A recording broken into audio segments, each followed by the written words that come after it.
Why hello! It's been a while. Hello, this is me and it's been a while. Hi! Welcome back to my kitchen. Welcome back. I say kitchen, but it's not really my kitchen. I have been away for a while, gallivanting around on a boat, as you might say. Gallivanting around doing other such things, as you might say. But today, I've got a recipe for you.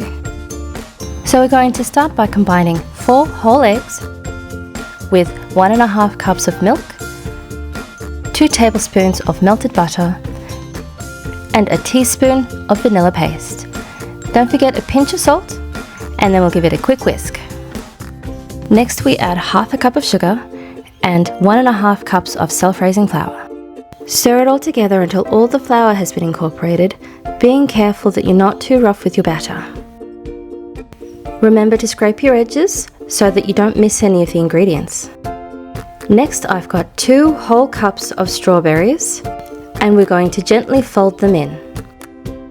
You can use fresh or frozen, and these have only been quartered, so they're nice large chunks. Next I have a quick tip you might not have seen before. These air fryer liners are the perfect size and shape for lining your cake tins. No more struggling to line round tins. Preheat your oven to 160 degrees and spread the batter evenly in the tin. The strawberries should be spaced well, and you can adjust them with a spoon if you need to. A quick tap on the bench and into the oven for 30 minutes.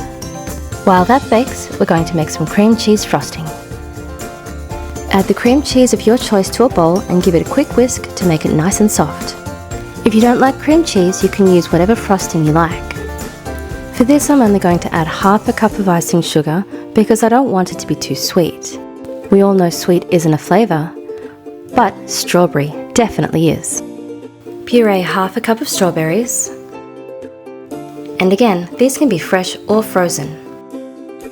This will not only flavour our frosting, but it's also going to add a natural colour to it. To bring back some extra structure to our frosting, add a teaspoon of cream tartar and whisk it all together. Once everything is combined, pop it in the fridge for a few hours so it can stabilise. When the cake is ready, it will be golden brown and spongy to touch. And as you can see, these liners peel away perfectly. Put your cake to the side and allow it to cool down completely. And then once it's cool, you can proceed to cutting it. By cutting before frosting the cake, serving is going to be much easier. Spread a nice even layer of frosting across the top of your cake. And this frosting works really well as a layer inside the cake as well if you wanted to. Add a few more strawberries on top for good measure. And there you have it. This is my version of a strawberry shortcake. A beautifully soft vanilla sponge with all the best bits of strawberries bursting at the seams. Perfect for a special occasion or just a cup of tea.